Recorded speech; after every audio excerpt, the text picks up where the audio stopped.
My fellow Americans, a moment we have all been waiting for.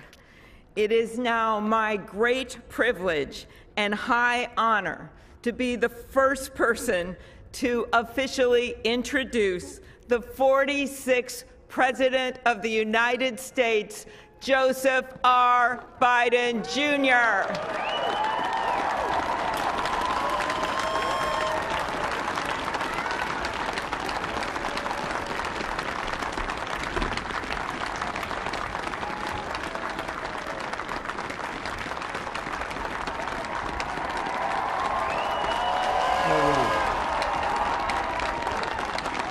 Chief Justice Roberts, Vice President Harris, Speaker Pelosi, Leader Schumer, Leader McConnell, Vice President Pence, and my distinguished guests, my fellow Americans. This is America's day. This is democracy's day, a day of history and hope, of renewal and resolve. Through a crucible for the ages, America has been tested anew, and America has risen to the challenge. Today, we celebrate the triumph not of a candidate, but of a cause, the cause of democracy. The people, the will of the people, has been heard, and the will of the people has been heeded.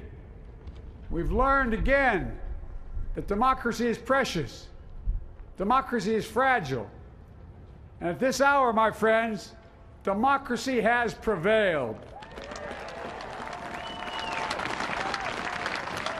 So now, on this hallowed ground where just a few days ago, violence sought to shake the Capitol's very foundation, we come together as one nation, under God, indivisible, to carry out the peaceful transfer of power as we have for more than 2 centuries.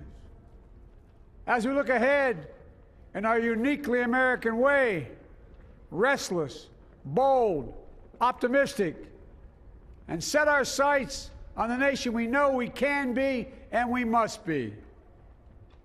I thank my predecessors of both parties for their presence here today. I thank them from the bottom of my heart. And I know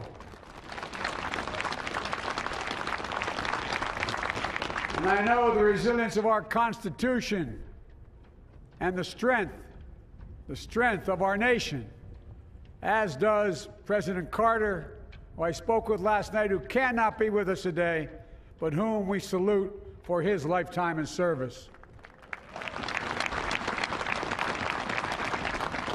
I've just taken the sacred oath each of those patriots have taken, the oath first sworn by George Washington. But the American story depends not on any one of us, not on some of us, but on all of us, on we the people who seek a more perfect union. This is a great nation. We are good people. And over the centuries, through storm and strife, in peace and in war, we've come so far. But we still have far to go. We'll press forward with speed and urgency, for we have much to do in this winter of peril and significant possibilities. Much to repair, much to restore, much to heal, much to build, and much to gain. Few people in our nation's history have been more challenged or found a time more challenging or difficult than the time we're in now. Once-in-a-century virus that silently stalks the country has taken as many lives in 1 year as America lost in all of World War II. Millions of jobs have been lost. Hundreds of thousands of businesses closed. A cry for racial justice, some 400 years in the making, moves us. The dream of justice for all will be deferred no longer. A cry for survival comes from the planet itself, a cry that can't be any more desperate or any more clear. And now, a rise of political extremism, white supremacy, domestic terrorism that we must confront and we will defeat. To overcome these challenges, to restore the soul and secure the future of America, requires so much more than words. It requires the most elusive of all things in a democracy: unity. Unity. In another January, on New Year's Day in 1863, Abraham Lincoln signed the Emancipation Proclamation. When he put pen to paper, the president said, and I quote, "If my name ever goes down into history, it'll be for this act, and my whole soul is in it." My whole soul is in it. Today, on this January day, my whole soul is in this, bringing America together, uniting our people, uniting our nation. And I ask every American to join me in this cause.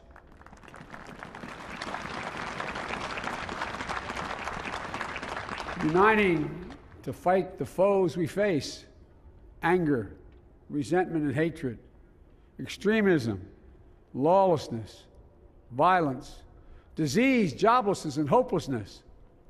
With unity, we can do great things, important things. We can right wrongs.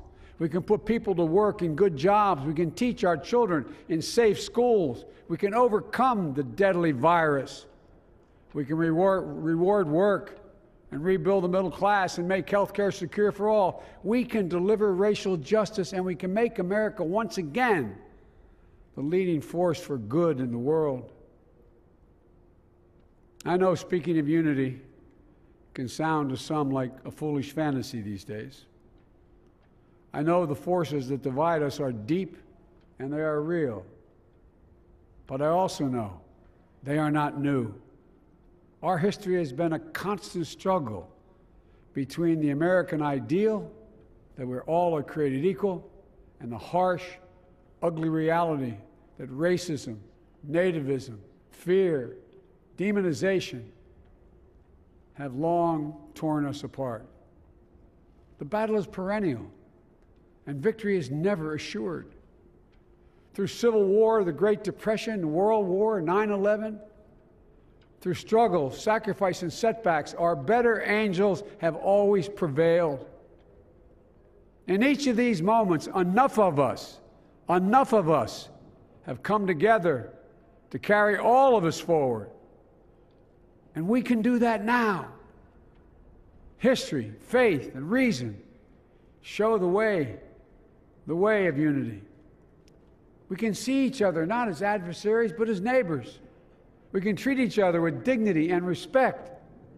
We can join forces, stop the shouting, and lower the temperature. For without unity, there is no peace, only bitterness and fury. No progress, only exhausting outrage. No nation, only a state of chaos. This is our historic moment of crisis and challenge, and unity is the path forward.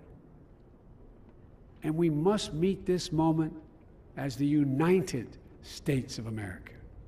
If we do that, I guarantee you we will not fail. We have never, ever, ever, ever failed in America when we've acted together. And so today, at this time, in this place, let's start afresh, all of us. Let's begin to listen to one another again, hear one another, see one another, show respect to one another. Politics doesn't have to be a raging fire, destroying everything in its path. Every disagreement doesn't have to be a cause for total war. And we must reject the culture in which facts themselves are manipulated and even manufactured.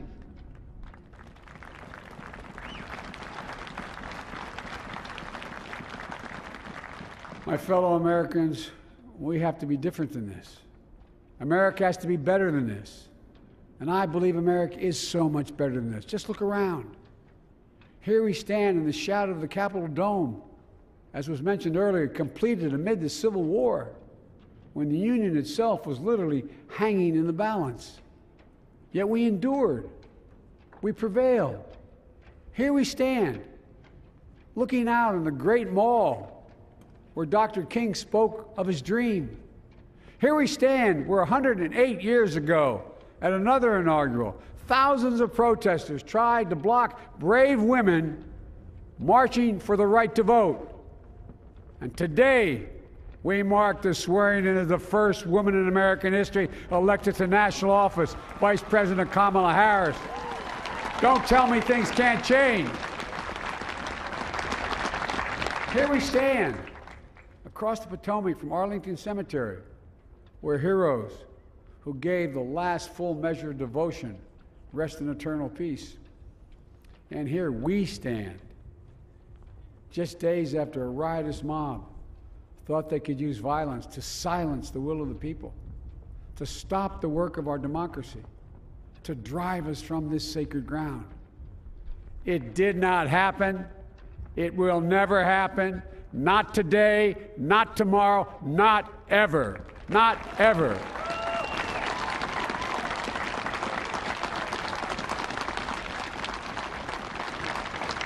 To all those who supported our campaign, I'm humbled by the faith you've placed in us. To all those who did not support us, let me say this. Hear me out as we move forward. Take a measure of me and my heart. And if you still disagree, so be it. That's democracy. That's America.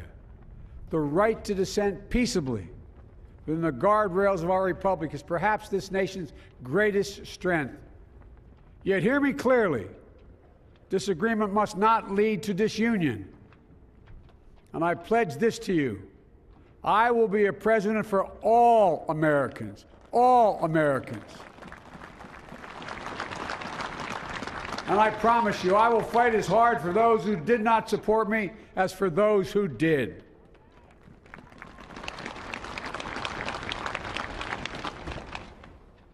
Many centuries ago, St. Augustine, a saint of my church, wrote that a people was a multitude defined by the common objects of their love. Defined by the common objects of their love. What are the common objects we as Americans love that define us as Americans? I think we know. Opportunity, security, liberty, dignity, respect, honor, and yes, the truth. Recent weeks and months have taught us a painful lesson. There is truth and there are lies.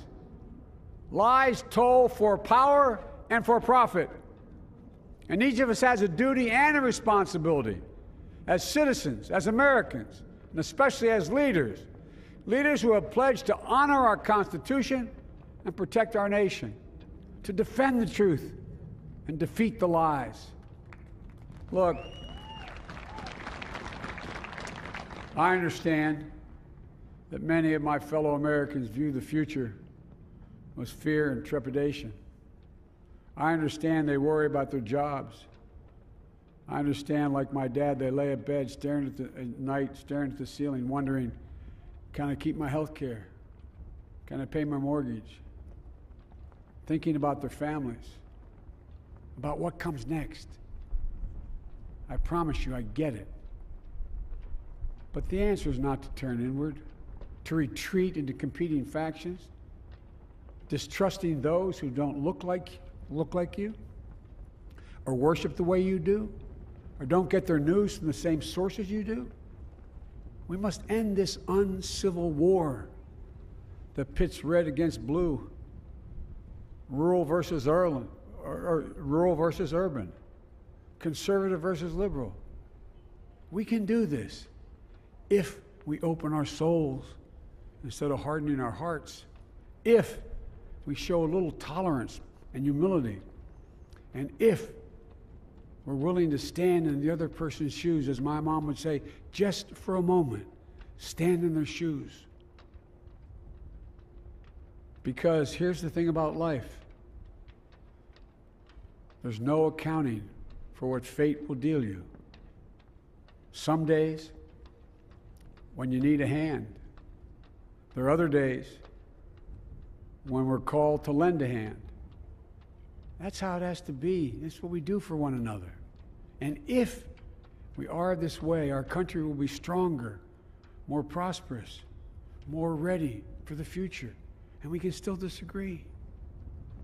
My fellow Americans, in the work ahead of us, we're going to need each other. We need all our strength to persevere through this dark winter. We're entering what may be the toughest and deadliest period of the virus. We must set aside politics and finally face this pandemic as one nation. One nation. And I promise you this, as the Bible says, weeping may endure for a night, but joy cometh in the morning. We will get through this together. Together. Look, folks, all my colleagues I serve with in the House and the Senate up here, we all understand the world is watching all of us today. So here's my message to those beyond our borders. America has been tested, and we've come out stronger for it. We will repair our alliances and engage with the world once again, not to meet yesterday's challenges, but today's and tomorrow's challenges. And we'll lead not merely by the example of our power, but by the power of our example.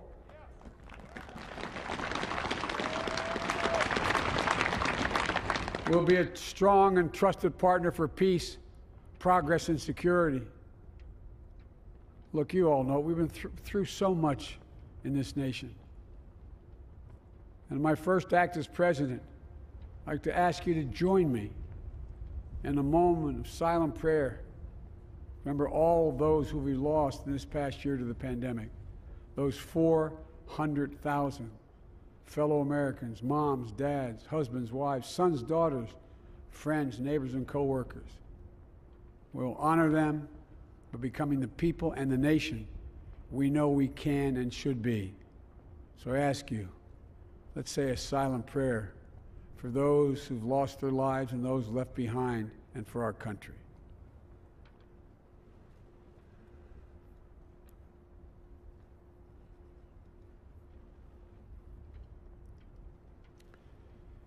Amen.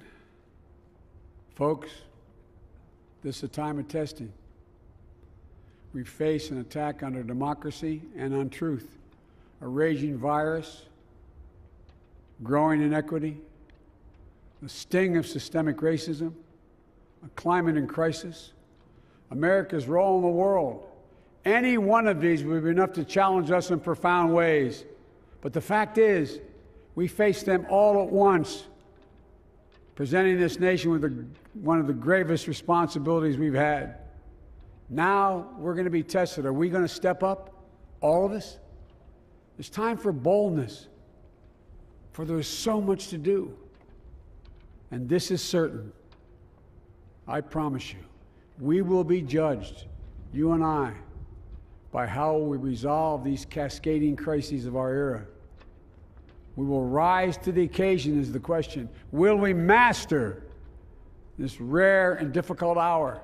Will we meet our obligations and pass along a new and better world to our children? I believe we must. I'm sure you do as well. I believe we will.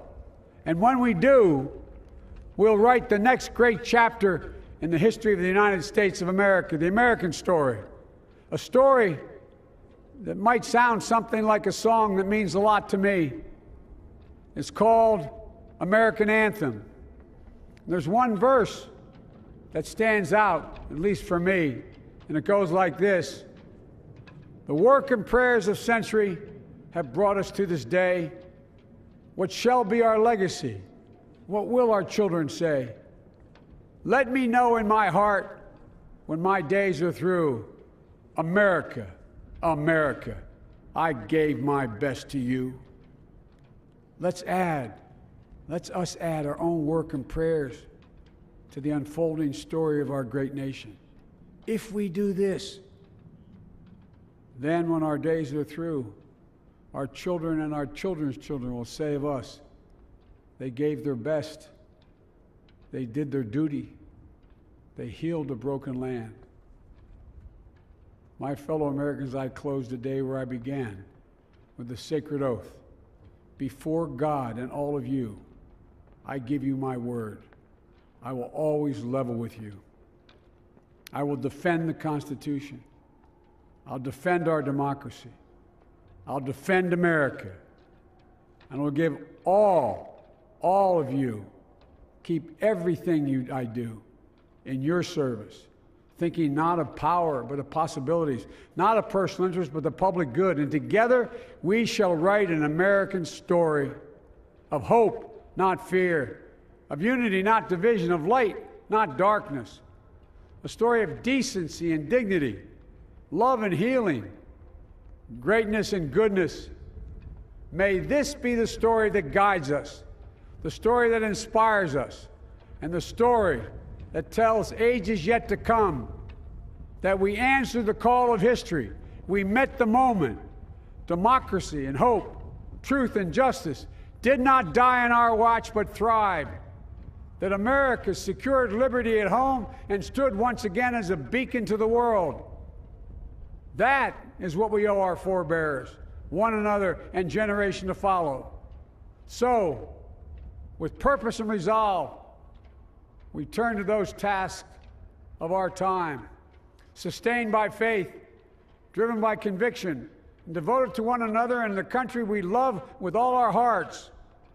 May God bless America, and may God protect our troops. Thank you, America.